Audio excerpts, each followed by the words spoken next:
I admire the mayor's ambition and his desire to do more. It's not a no, it's just not right now. Fresh off her State of the State address, Governor Kathy Hochul joins me in studio to talk about Mayor Mamdani's free bus proposal and much more.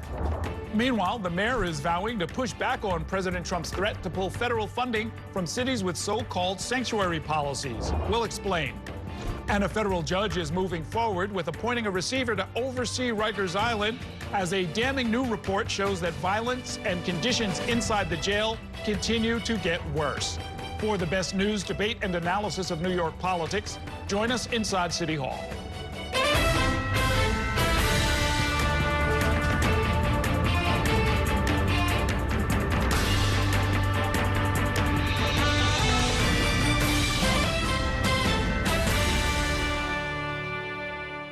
Good evening. Welcome to Inside City Hall for Wednesday, January 14th, 2026. I'm Errol Lewis. During her State of the State speech yesterday, Governor Kathy Hochul spoke directly to New Yorkers, delivering her vision for the next year. That includes pushing back against the Trump administration's immigration crackdown and budget cuts, as well as making life more affordable for New Yorkers.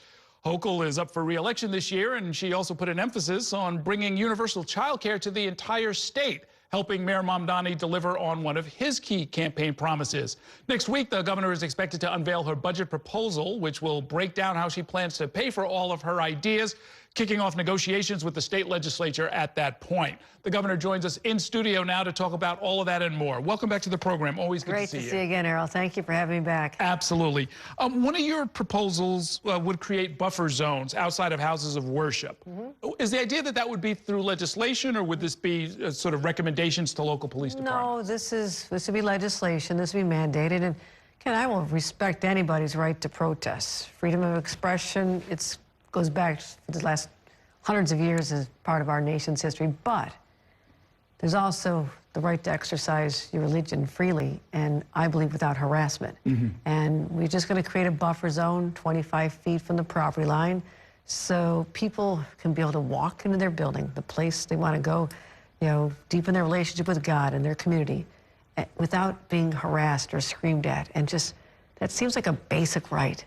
And it's not happening in many areas of our city right now in our state. And that's what I want to stand up against. I mean, let's just be more civil to each other. And if I have to have laws to make that happen, then that's exactly what we'll do. As we discovered with cannabis regulations, it matters whether you're saying the front door or the property line. The property line could be the parking lot somewhere, right? That's why I was clear on which it was after the cannabis experience. Exactly right. And by the way, might there be a constitutional issue here? My friends from the Civil Liberties Union, I can hear them already preparing their briefs. You can have protest zones. You can have identified areas. You know, when it comes to, you know, even dealing with protests against ICE, I mean, what I want to do is ensure that we have areas that literally the city and I will protect those. Your right to protest, yes. Your right to free speech, yes. But does not convey to the right to stop people from exercising their rights to practice their religion. So there's a boundary there. On the question of ICE, is there state legislation you would consider? You certainly mentioned all of this yesterday, pushing back against the deportation campaign of the Trump administration. Is there a possibility of legislation that would prohibit the wearing of masks? That in particular seems to really jar a lot of Americans, a lot of New Yorkers, seeing people who are completely anonymous rushing around, grabbing people, throwing them into unmarked cars and so forth. It is abhorrent what we're seeing. And they're intended to intimidate people.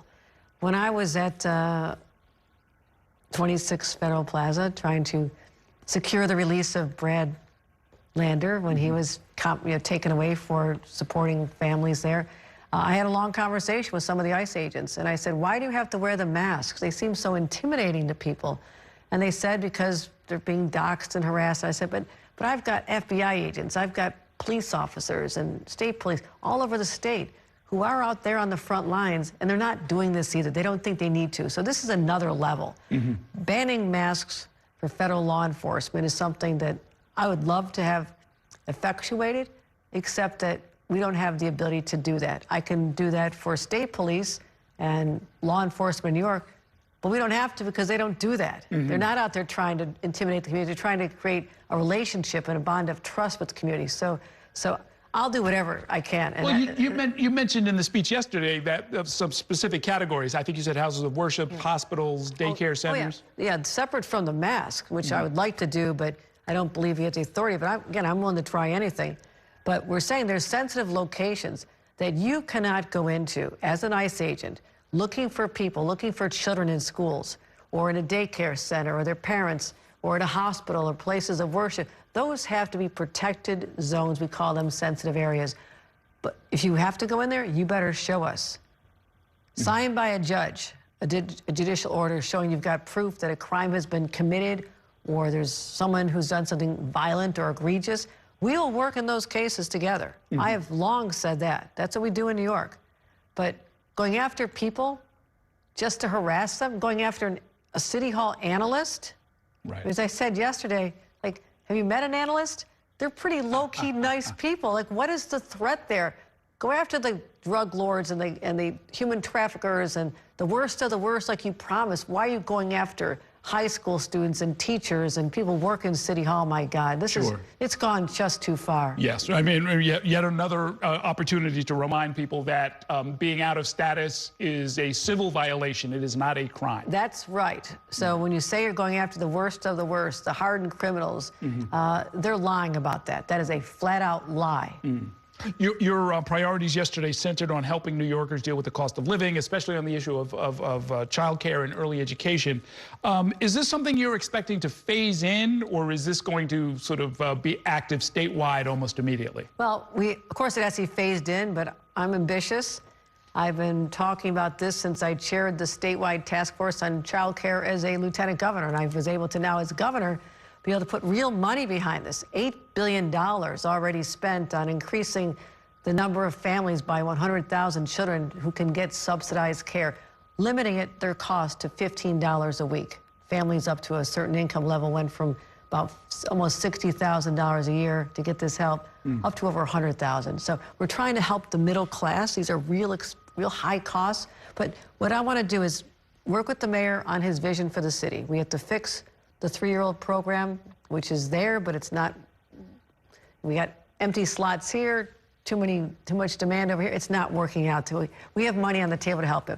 Start the 2K program the way he wants to do it. We're there. But statewide, we're behind what the city had done. And I want to make sure that every single 4-year-old in the state of New York, by 2028, and that's almost tomorrow, will have access to quality early childhood education and child care. So that's my first phase. I was in Poughkeepsie just a few hours ago talking about a plan to have pilots where we're helping newborns up to 3-year-olds. We're going to start in Dutchess County. We're going to go to Broome County. We're going to head over to Monroe County and try to get the state to catch up to where the city is in terms of the early childhood education as well. So we're hitting it from a lot of different areas and also increasing our vouchers. Is New York out front on this? Is there some other state that has done more of this? Because this really is kind of new territory in a lot of ways. This is a lot. I will give credit to my friend, the governor of New Mexico, who announced just a few months ago that they have statewide universal child care. And she talks about how they fund this. They fund it because they have higher than expected receipts from oil and gas drilling. So just want to say that they have, they're dedicating their money toward that. And so they're ahead of us, smaller state, but no state the scale of New York is taking on something this essential, but something that should have been done long ago, as we've been trying to. I announced universal child care a year ago in my State of the State. And that's why we put $100 million toward building more buildings and training more people and giving bonuses to the workers so they stay on the job. We've been hitting this from all fronts, but I'm real excited about really taking the next leap for the city as well as the rest of state. Okay. Let's pause right there. It is time for a break. My conversation with Governor Hochul will continue in 2 minutes. Stay with us.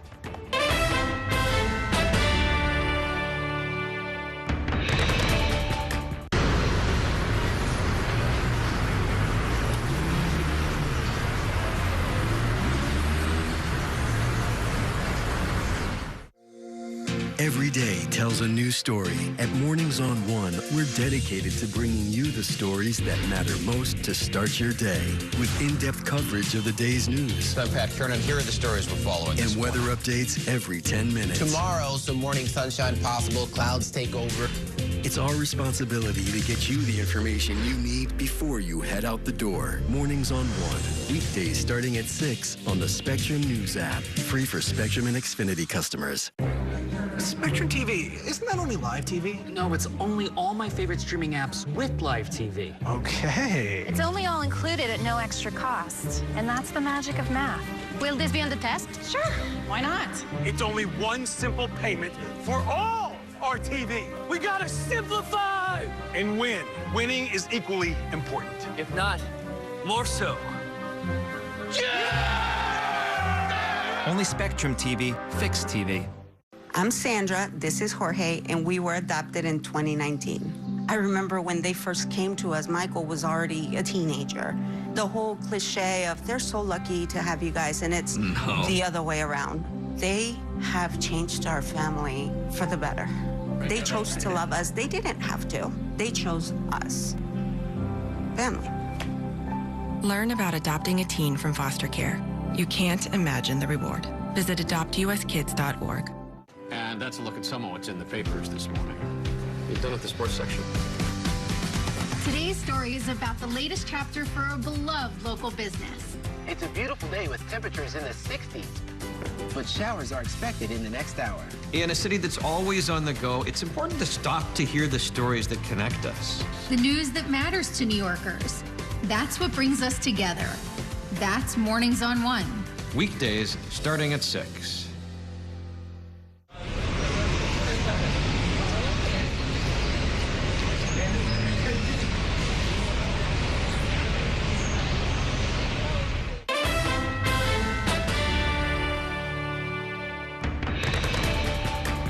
Welcome back to Inside City Hall, where I'm once again joined by Governor Kathy Hochul. Governor, in your speech yesterday, it sounded like you're in some ways on the same page with Mayor Mamdani on a lot of different issues, although you didn't mention the free buses, fast and free buses. You did sort of describe something different, which is maybe stepping on the gas when it comes to some of the big infrastructure transit projects, like extending the 2nd Avenue subway. Do you think of that as sort of a better use of time and resources than paying for the rides? You know, there's upwards of $1 billion that would be lost if we did it the way he's proposing right now. But again, anything can be scaled up. And I want you to know this is not a no. This is simply saying, the challenges I have right now are to continue our infrastructure investments with the money we're collecting from MTA fares. And I have to make sure that we are continuing to invest in safety in the subways, that we have the resources to put in LED lighting and to put in the platform barriers and do all the investments, including another $77 million that the state is paying for additional patrols with law enforcement on the subways, driving down crime dramatically. So we have a lot of expenses, also the infrastructure. So I want to redo Jamaica Station. I think this is something that it's one of the busiest stations in the country, maybe 4th busiest. And so many people, our residents, our visitors come through. That should be a beautiful place that we're proud of. And the 2nd Avenue subway going even further than we had talked about before is going to open up transit deserts to so many people, create that first east-west connection across Manhattan. There's a lot of things I want to do, but I admire the mayor's ambition and his desire to do more. And I would just say everything can be scaled up. I did launch 5 free bus routes just a few years ago. And we studied the results of that. What does that do to people's behavior? So it's not a no, it's just not right now. Okay, that is an answer. Here's something the mayor had to say after your speech yesterday. I wanted to get your reaction to this. I'm calling on all of our partners in Albany to ensure that we can not only fund the city's day-to-day operations at a continued scale, but also that we can fund our affordability agenda. And I do believe that raising taxes on the wealthiest New Yorkers and the most profitable corporations continues to be a critical part of that. I know you've gotten that question many different times. Are there any sort of lines in the sand here? Are you open to possibly raising taxes on high-income New Yorkers and corporates? Let me say this. I don't believe in raising taxes for the sake of raising taxes. Taxes are used to fund your government operations. We have managed our resources so well in the state of New York that we can do this ambitious program for childcare. It's going to cost us $4.5 billion this year. I can do that. I can expand my infrastructure vision. I can do so much more around the state because we've managed our finances as well as pay down some of our out-year gaps, which is part of our debt, with the money we have coming in. In fact, not long ago, we reduced taxes on middle-class homeowners and taxpayers and gave money back to people. So to the extent that we're doing what I need to do with the current resources, I can't justify it. Now who knows what the future brings, but let's be honest about where we are now. We have an ambitious program we can fund. I can help the mayor with an enormous amount of money to help realize his child care vision, which I admire and support. When Mayor Adams needed $1 billion more to unlock the building of more housing, I said yes. I helped him with $1 billion. And all the areas where we've had to help, support housing for migrants. I am always there to help the city. So I don't want to do any more than we have to do. It's all working right now. Okay, let me ask you about a couple of other items. You mentioned auto insurance, which many of us pay, and it is far too high. I didn't realize it was the highest in the country, but it's high enough. You would need to take on the trial lawyers in order to sort of make some of the changes you were describing yesterday, meaning the no-fault insurance regime that we have now really doesn't make any distinction between people who are terribly irresponsible behind the wheel and people who are entirely responsible behind the wheel. You know, I've governed on a very basic philosophy. Does it make sense or not? Common sense is something that's pretty abundant where I come from working class people in Buffalo. So I look at this. Does it make sense for someone who is driving drunk without a license, maybe leaves the scene of a crime, to get fully compensated for an accident they cause? And that's exactly what's happening under our system today. So it does not make sense. And why are we all paying the highest rates in the nation? $4,000, $1,500 higher than the national average. I need that money back in New Yorkers' pockets. It's not how they're driving, it's how the system is set up to reward those who've abused the system. Also, all those who are committing fraud, or the doctors who are fraudulently claiming that someone's injuries are more excessive than they are, or those who stage accidents. All this is going on, and it's driving up our costs. And as the leader of this state, I have to say no more. How do you make an intervention there? Making the changes in the law with comparative negligence, making higher penalties for people who register their cars out of state to try and avoid being part of the larger pool, going after doctors and those. I think it's higher penalties and letting them know we're coming after you. Okay, that's music to the ears of many of us who have been paying our bills year in and year out. One thing that jumped out yesterday as sort of a surprise when you talked about expanding the use of nuclear power.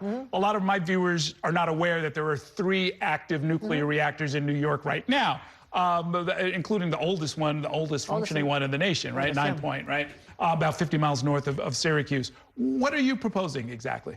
Well, we're being very ambitious about this, and I know there's a lot of energy around shutting down Indian Point. I understand it's 40 miles from a major city, but what happened when that shut down?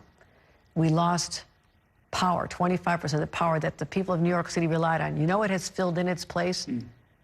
Diesel trucks driving on the roads, carrying liquefied natural gas and home heating oil to replace it. Our greenhouse emissions have gone up dramatically since that happened.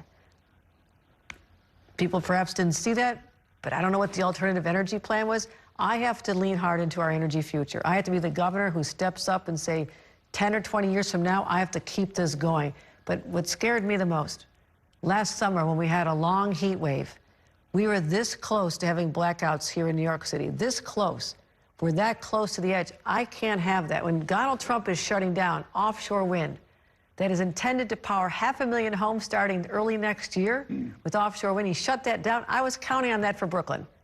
I love those projects. Shut that down. Stop the subsidies for wind on land and also for solar. Where are we going to go from here? So nuclear, it's not your grandfather or your grandmother's nuclear. It's very different. Small modular reactors, large capacity, and we do have at least 25, 30% of upstate already powered by nuclear. So I know there's a lot of fear around it. I grew up at the same time as 3 Mile Island and a lot of those horror stories, but the safety around these with the newer technology is quite extraordinary. I wouldn't let anything happen if I didn't think it was safe for New Yorkers. Okay, in our last minute, let's talk a little bit of politics. Your Lieutenant Governor, Antonio Delgado, is running against you in the June Democratic primary. It'll be here before you know it. How has he done as your lieutenant? And this is an unprecedented situation. I guess I'd just love to get your impressions of it. No, and I don't spend a lot of time thinking about it. You know, it's not like there was a big loss when, you know, he stopped working a year ago, just campaigning now for a solid year. So that's all right. I mean, I've got to run the state. When do you pick a new running mate? At the convention, February 6th, we'll announce that. So okay. So a lot of people want to do it. I've been really preoccupied with dealing with over 800 bills that had to be done by the end of the year and working on our State of the State and now the budget. So I'll get back to the politics, but I feel really confident that the record we have to run on, in addition to my vision for the future, is right where New Yorkers are. This is something that, you know, no one can say she's gone too left, she's gone too right, because I am who I've always been. And I just put New York families first. Well, who you are, among other things, is a former member of Congress. And I know you keep an eye on the congressional races here throughout the state.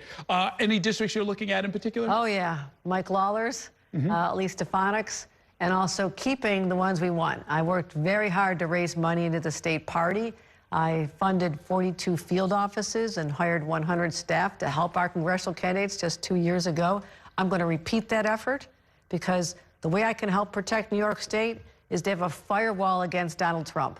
And that means at least the House, but I'm with Chuck Schumer that we have an opportunity to win back the Senate because Americans have had it.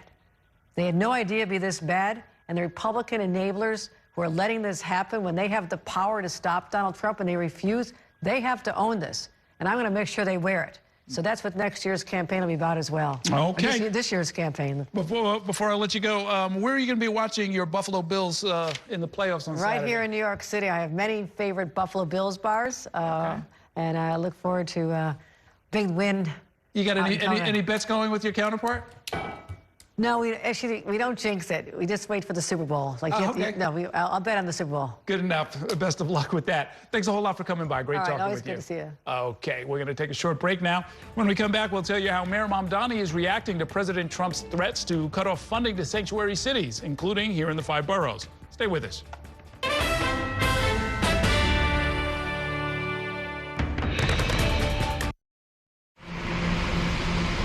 Stand clear of the closing doors, please.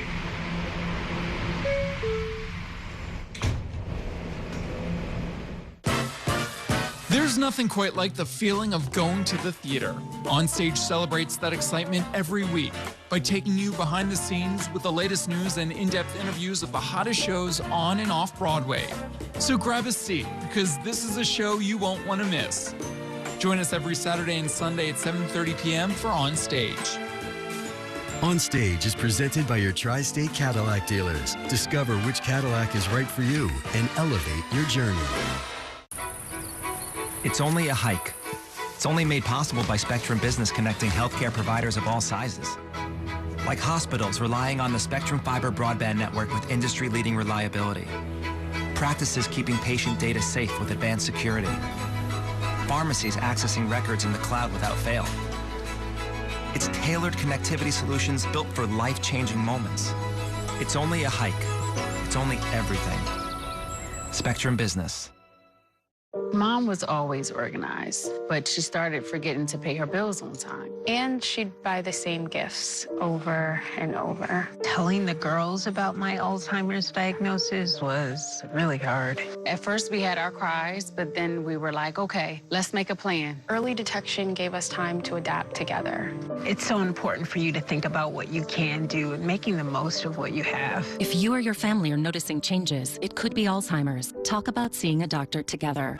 From my time growing up in Queens watching New York 1 to my time reporting here, I've seen how quickly a story can change. At News All Day, we bring you the news as it's happening, from around the boroughs to local government to your neighborhood, because our city never stops moving. Hi, I'm Shannon Ferry with the day's developing stories. But first, stay up to date and informed with News All Day, weekdays from noon to 4.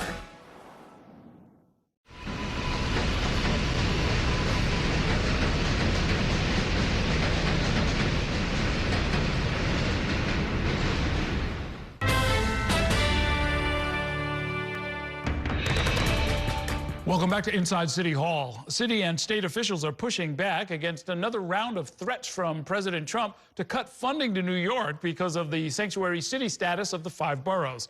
Our Kelly Mena joins me now with the very latest on that. Good evening, Kelly. Good evening, Errol. And they were sending a unified message today that they are not going to stand idly by, and they have threats of their own. Our values and our laws are not bargaining chips. We will stand up for them, and we will stand up for them even in the face of these kinds of threats. In the face of potential federal funding cuts, the mayor isn't backing down. Mayor Zohran Mamdani was on the offensive a day after President Trump announced sanctuary cities and states could see cuts starting February 1st. I will continue to make the case for New York City.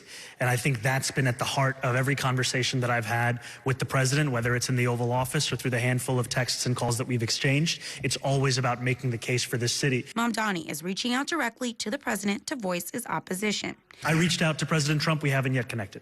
Meanwhile, Governor Kathy Hochul had her own threat for Trump on Wednesday. This is just a threat to intimidate states like New York into bowing into submission, and that is something we'll never do. So I say this. You touch any more money from the state of New York, we'll see you in court. Trump said on Tuesday that the federal government will stop making payments to sanctuary cities and states with the freeze set to take effect next month. What we've learned over the last year is that the initial statements do not reflect the ultimate reality more often than not. Andrew Ryan is the president of the Citizens Budget Commission, a fiscal watchdog group who said the federal government provides $8 billion annually to the city budget and $90 billion annually to the state. The city funds go towards things like housing, public health, emergency management, and education, as well as funding toward public housing repairs and vouchers. On the state level, the money goes toward Medicaid and health care costs. Ryan said the key is preparation. You work with your partners, you work through the courts, and hopefully, and if past is prologue, these will get pushed back again. But that doesn't mean there's not a changing federal relationship on Medicaid and SNAP, and maybe more cuts to come when the federal government comes back and comes up with a budget. Amid the news, the mayor said he and his administration are ready to respond. I am proud of the team that we have ready at the hand to be able to respond to these kinds of threats so that we are not simply on the defensive of the little that New Yorkers are given in this moment, but frankly, advancing a larger agenda as well. And those cuts have not gone into effect, but this announcement by Trump follows a previous announcement earlier this month where the Trump administration froze $10 billion across 5 Democratic states towards some health care programs. New York did sue to try to unfreeze those funds, Errol. Yeah, this is a real challenge for the Mamdani administration because by law, they have to present their preliminary budget and make some assumptions about how much money they're going to get from the federal government in just the next few weeks. Yeah, that's right, actually. So the preliminary budget is going to be due this year, about the first couple of weeks in February. And that's really where we're going to see where those hits are. Can they kind of make up the money? The city budget is already facing a gap of $5 billion. So where does he make it up? Are there efficiencies? Are there cuts that are going to have to be announced? And can he fund his priorities? Let's not forget he campaigned on this idea of affordability, and that's really his promise that he has to make up for this year, Errol. Did he make it sound like there'd be a connection between what's likely to happen and his famous, well-publicized visit down to connect with Donald Trump for the first time? You know, he said that he's been trying to leverage that connection, that relationship, to ensure that no funds are cut here in the city, but he hasn't heard from the president just yet. But we'll see how that goes. We now know that they have a texting relationship, so maybe that communication will go on. The governor also says that she's been reaching out to the president. We know that they have a pretty open communication or line of communication. She's also been making it clear that these funds are not meant to go anywhere. As far as the first round of litigation that Letitia James got involved in, as well as the attorneys general of several other states, I think California, Illinois, Colorado, Minnesota, yeah, and Minnesota also involved. The first look at it by a judge, they said, look, you can't cut off funding based on this. It can't just be because you don't like the policies of those states. That could, in fact, end up being the logic that preserves the funding for New York. That's right. And they were looking to get a temporary restraining order in that case. And, you know, the argument that the Trump administration made was that there's this widespread fraud. But the states who sued said that their argument was this was actually political targeting of these Democratic states. So they've been able to kind of roll back some of those freezing cuts. I'm sure that's the same line of litigation that they'll follow if this actually goes through, Errol. Okay. Thanks very much, Kelly. Meanwhile, the State Department today said that it will suspend the processing of immigrant visas for the citizens of 75 countries, including Afghanistan, Iran, Russia, and Somalia, whose nationals the Trump administration has deemed likely to require public assistance while living in the United States. Shannon Ryan in our Washington, D.C. bureau joins me now with more details. Good evening, Shannon. Hey, good evening, Errol. Now, I did reach out to the State Department asking for clarity regarding that public assistance claim, and at this point they told me they have no further comment. But in a post on X today, let's get that up on screen for you, the department claimed that migrants from those nations, quote, take welfare from the American people at unacceptable rates. The department spokesperson writing, quote, we will not allow foreign nationals to abuse America's immigration system and exploit the generosity of the American people. This comes after a November directive from the Trump administration to tighten rules around immigrants who may become, quote, a public charge. I spoke with several New York lawmakers here in D.C. today who complain that the policy is, as they say, dehumanizing and fails to fix the U.S. immigration system. Take a listen. We need to secure the border. I'm all for deporting violent criminals. We have to treat people like human beings. We have to figure out how to legalize a bunch of people that have been here for 10 years or more that have not committed any crimes. So we need more of a holistic approach. The frustrating part is that, you know, they're operating on ideology. They're not responding to a crisis. And, Errol, this only applies to immigrant visas, which are often for people coming to work here. Student and tourist visas are considered non-immigrants, so those from impacted nations will still be able to visit and study in the United States. And, Shannon, what do we know about timing? When would this take effect, and how long will it last? Errol, we actually don't know how long this will last. The State Department says this freeze is indefinite. It's set to take effect in exactly 1 week. And I imagine there will be some objections registered by the countries that are affected. I mean, 75 is, you know, more than half the countries in the world.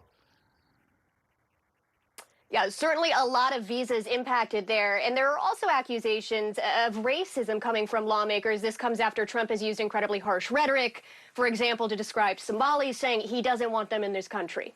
All right. Thanks very much, Shannon. We're going to take a short break now, and when we come back, a federal judge is moving ahead with a receiver who will oversee Rikers Island, as a new report shows that dysfunction at the city's jail complex has continued. We'll explain in 2 minutes. Stay with us.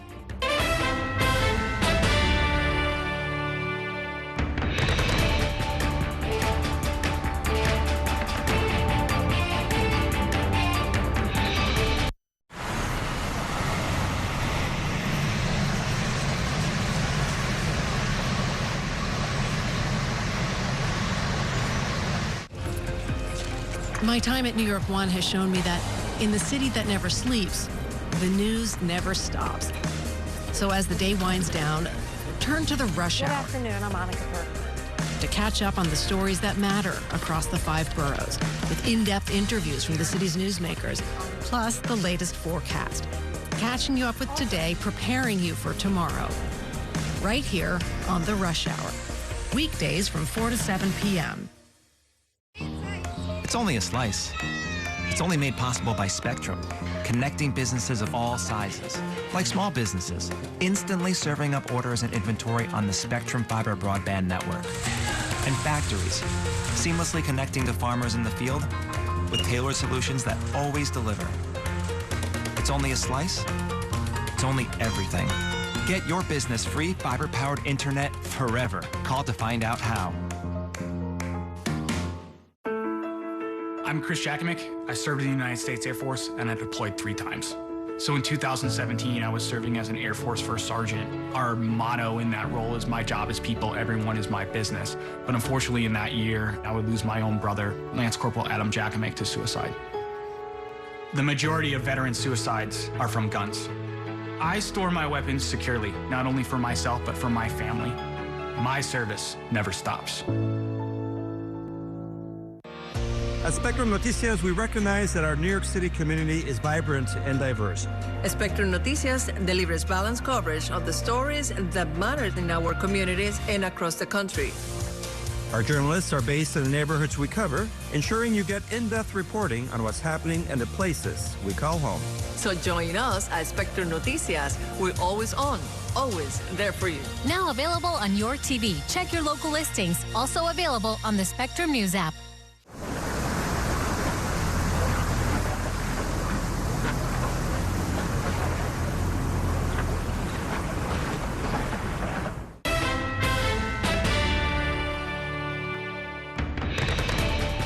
Welcome back to Inside City Hall. The federal monitor overseeing the city's jails issued a scathing new report today, saying that dysfunction on Rikers Island remains, quote, steadfastly in place. This comes as a federal judge is moving forward with appointing what is known as a receiver to oversee much of the city's troubled jails complex. We are learning more about how that all might work and how the Mamdani administration is reacting. Our Courtney Gross explains in this report. Can I ask you a quick question about your future and whether you plan on staying on? Continue to work, making sure everybody's safe, living and working on Rikers Island. The city's correction commissioner unclear if she will stay on in the new administration amidst an overhaul of how Rikers Island will be run. Federal Judge Laura Taylor Swain issuing an order in December detailing how a new receivership will work under her leadership, saying she is actively engaged in evaluating applicants and interviewing for one of the biggest posts in corrections in the country. I have said all along, yes, I'm a candidate. Dean Williams ran prisons and jails in Colorado and Alaska. He is one of nearly 30 people who applied to be what the judge is calling remediation manager for Rikers. I've encouraged the parties to pick the best candidate possible because I think the situation in Rikers is profoundly dysfunctional and profoundly broken. There are several people who didn't apply, and it wasn't just me, because this is too confusing and no one wants to take a job where they come in and are unable to do that job, especially when it's important as fixing Rikers Island. Others may have applied but decided against it, like Vincent Schiraldi, the former corrections commissioner. Myself, previous commissioners of New York City Corrections, and the receiver from Chicago have all said that this is a recipe for disaster and really needs to be rethought. Schiraldi says it's because of this structure. The remediation manager will report directly to the judge and oversee many aspects of how Rikers Island operates, like anything to do with violence. But the judge is keeping on both the federal monitor, who reports on how the department is doing, and will keep the position of commissioner. The commissioner will still report to the mayor. In her December order, she said the manager will have the powers of the commissioner, but she also repeatedly urged the new manager and the commissioner to work together. Attorneys for the detainees on Rikers who brought this case say they're optimistic this plan will improve conditions. The court's order gives the remediation manager a path to make change, yes. Like all reform efforts, that depends on everyone's cooperation with that person. New leadership at City Hall is expected to be more cooperative after former Mayor Eric Adams fought this decision for years. In a statement, a City Hall spokesperson said the court determined to appoint a remediation manager over the prior administration's objections. With new leadership at City Hall, we are ready to improve conditions at Rikers by immediately working with a court-appointed individual. Courtney Gross, New York 1. It is time now for a break. Coming up, we'll talk about this week's top political stories, including Governor Hochul's State of the State speech, when I'm joined by my weekly politics panel. Stay with us.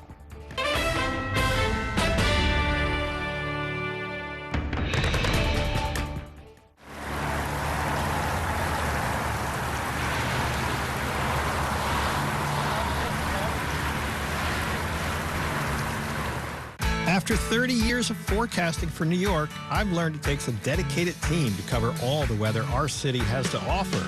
As Chief Meteorologist at New York One, I'm honored to be able to help New Yorkers plan their day. Morning, noon, or night, our team is here to bring you accurate forecasts you can count on, from severe weather updates to our Weather on the Ones. Watch the New York One weather experts with your Weather on the Ones on your TV and on the go with the Spectrum News app. Your entertainment the way you want it. With Spectrum TV, all these streaming apps are included at no extra cost. So you can watch anything, Movies, series, sports, reality, news. Here's a look at today's top stories. Exclusive originals. We await your orders. And even more of your favorites with live TV. Stream across your devices and enjoy anywhere. See you later. Get it all with Spectrum TV. I'm an ex-drug dealer, and I'll be your sub today.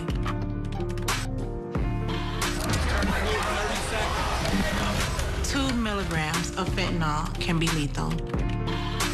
A lethal dose is in here. Who gets it, I won't know. It's cheap, it's potent, and it's profitable. The sad reality is fentanyl is being mixed into everything now. More kitchen now. My father was a New York City firefighter.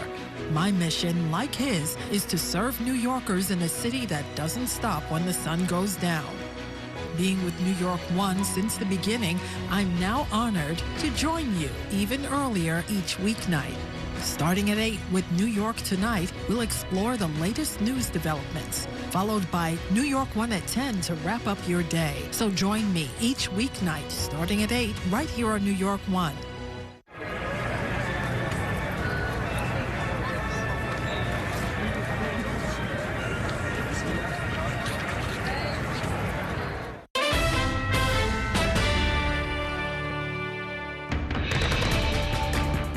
Welcome back to Inside City Hall. We heard from Governor Kathy Hochul earlier in tonight's program, who says that she is confident about her re-election bid. Joining me now to talk about that and much more is my weekly politics panel.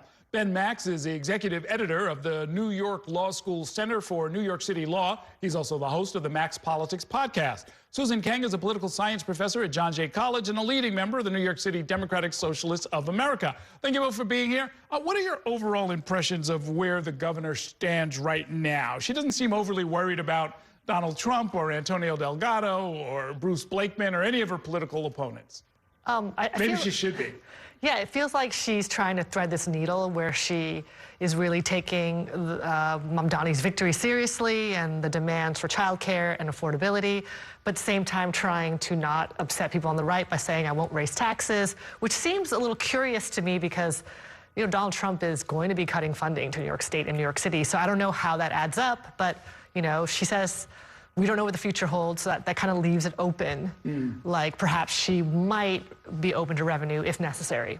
Universal child care seems to be where she's trying to walk that line, right? Something that is going to probably be broadly popular if they can get it off the ground.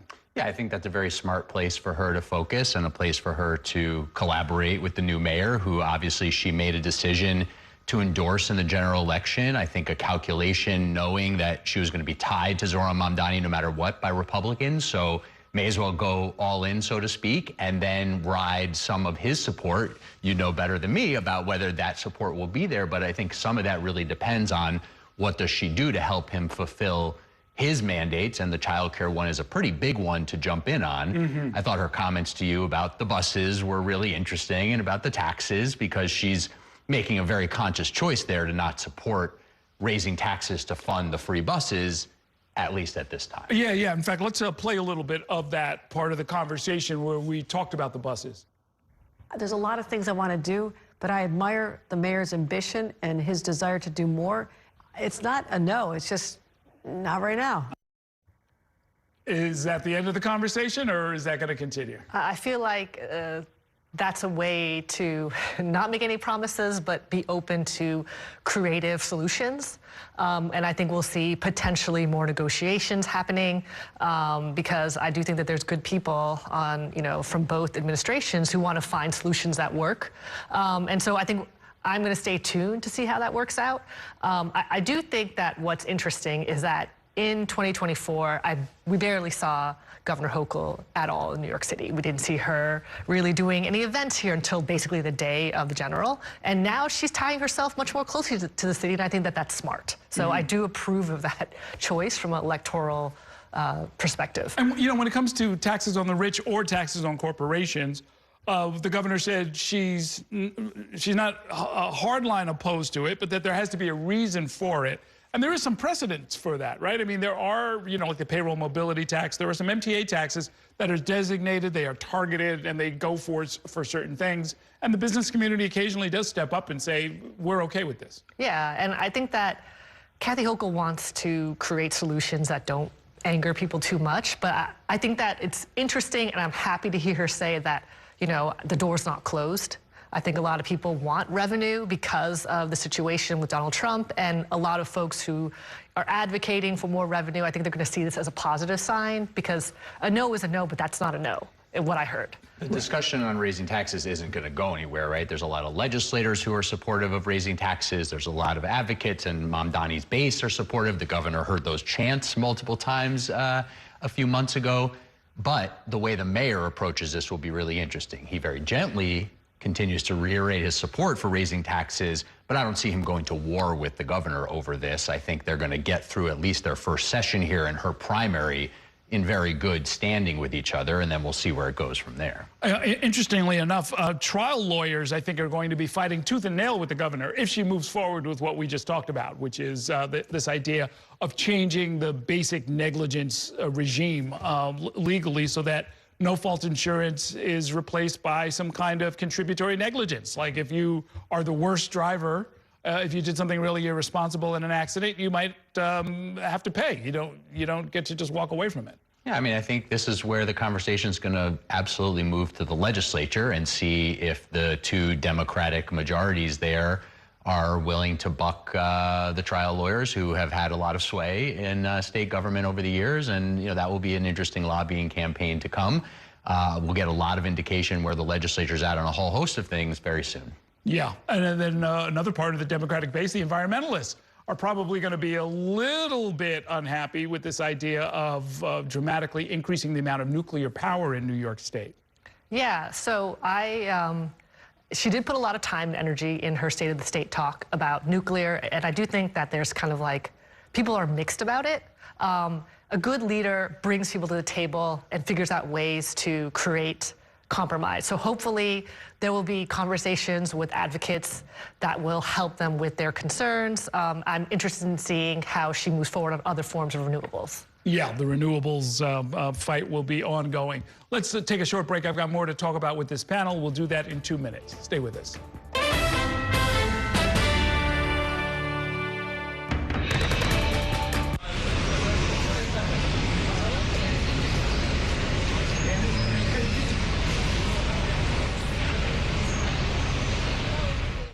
We have so many ways to stay connected. A single touch can bring us closer to the families we love, the friends we know, and the city we share. And Spectrum helps us keep connected throughout the day, every day. Including more ways to watch New York One as a Spectrum Internet customer. Watch Spectrum News New York One on the Spectrum News app, available on all your favorite devices. There's an international travel plan with Spectrum that was an additional $10 a month, as opposed to paying a ridiculous amount per day for roaming fees. This literally felt like my old phone carrier was reaching their hand into my wallet and just helping themselves to some of my cash. I like having no surprises when it comes to my cell phone bill. And with Spectrum, that's been the case. So it saved me a ton of money. Real customers, real savings. To see how much you can save, visit spectrum.com/save.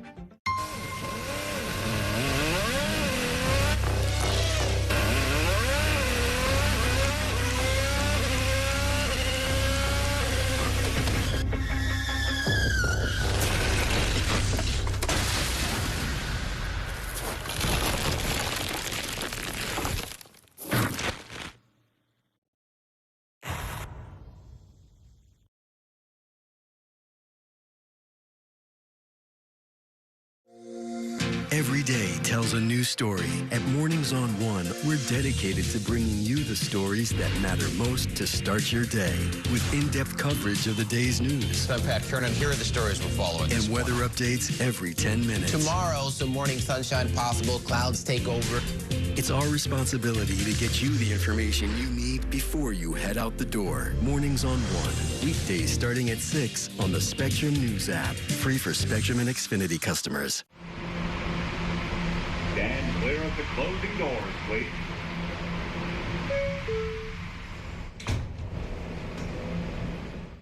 At Spectrum News, we're committed to strengthening the fabric of local communities through our reporting, with stories that inspire and news that matters on your smart TV and connected devices, streaming live 24/7, plus on-demand weather forecast to help you stay prepared. It's all there as you step outside with the Spectrum News mobile app, keeping you informed and in the know throughout your day. Spectrum News, free with your Spectrum or Xfinity subscription, now available on your favorite devices.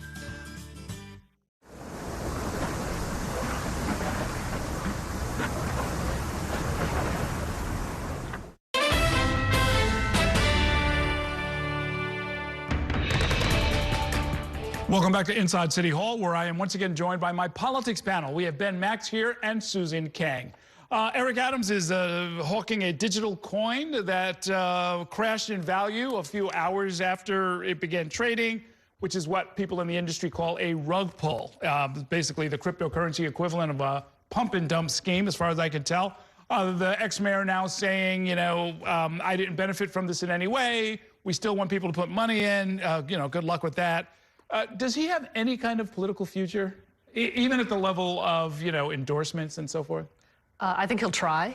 And I think that he'll try to sell himself as someone who can give people access to other powerful folks. And I don't think that we've seen the end of Eric Adams. I mean, there's a few districts around the city where he might still be popular. He obviously continues to seem very invested in trying to do things to fight anti-Semitism. So there might be some particularly, more conservative Jewish communities where he still has some sway.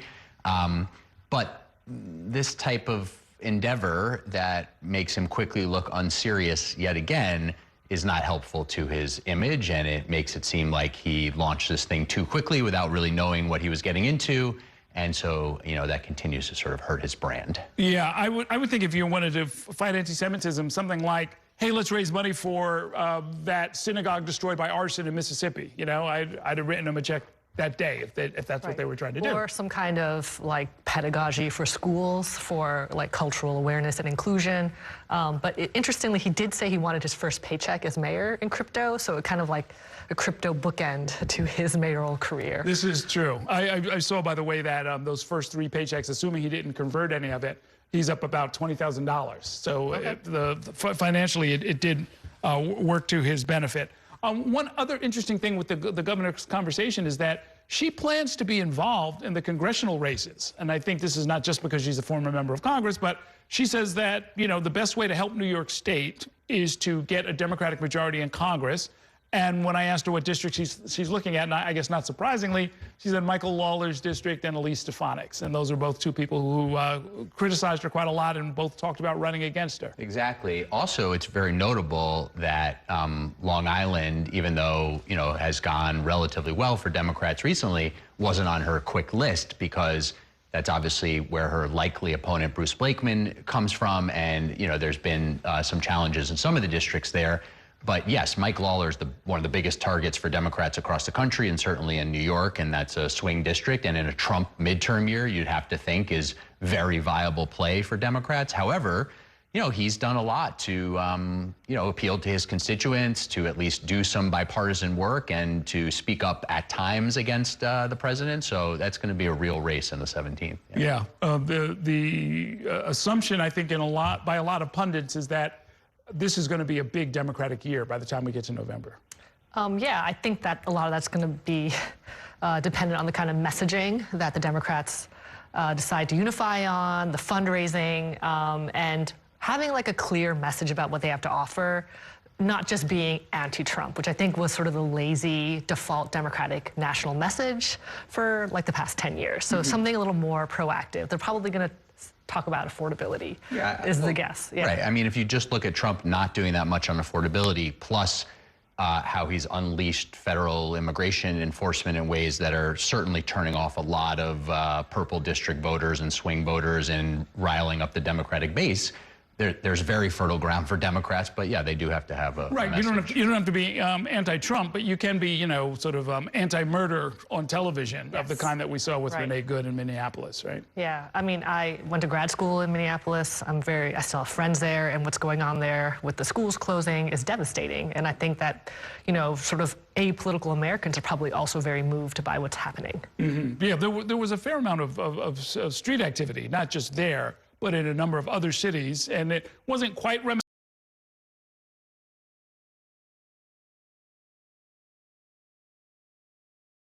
things like that can, in fact, happen.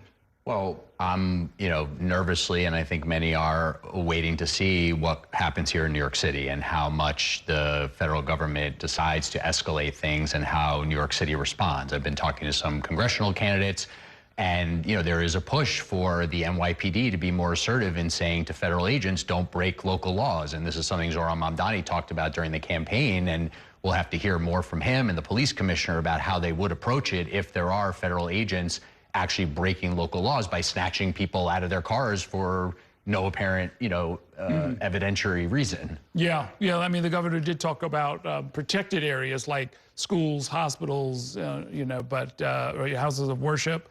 But that doesn't necessarily apply to what we're seeing when people are just being accosted on the streets or at gas stations. Yeah, and I think that also who enforces those laws is going to be a big question. Especially if people are scared, will they know to assert those rights? Well, we don't want to see the NYPD and federal agents getting into conflict on city streets, right? I mean, there's all sorts of dangerous outcomes that could happen here, but if there's better communication and warnings, you could see some of that thwarted, perhaps. Definitely something to keep an eye on. Thank you both so much for coming by. Good to see you, Ben Max. Good to see you, Susan Kang. That is going to do it for tonight's show. Thanks so much for watching, and have a great evening. We'll see you next time inside City Hall.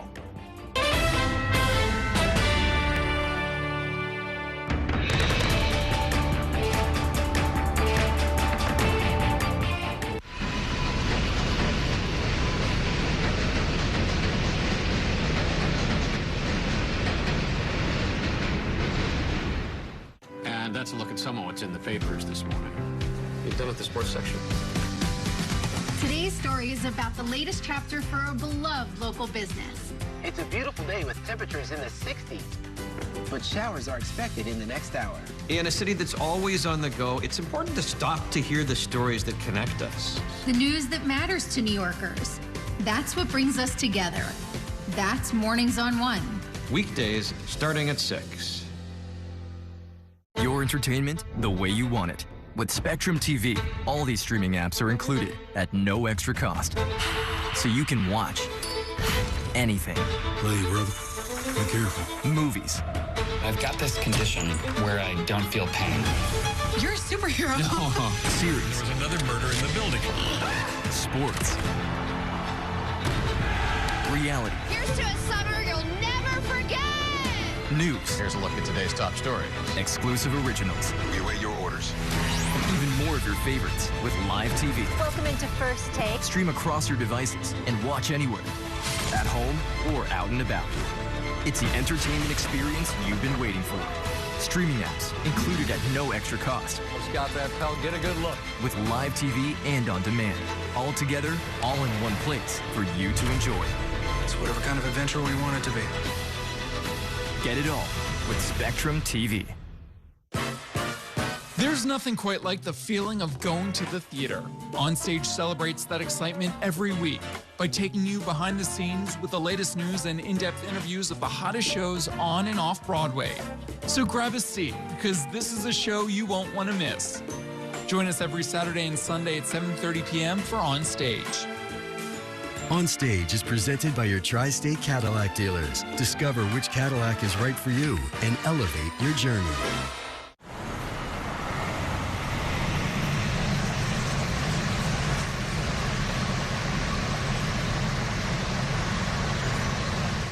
The soundtrack of the city is the background for all of our lives. It's reflected in politics, it's reflected in culture. Letting every piece of that orchestra be heard is what journalism is all about.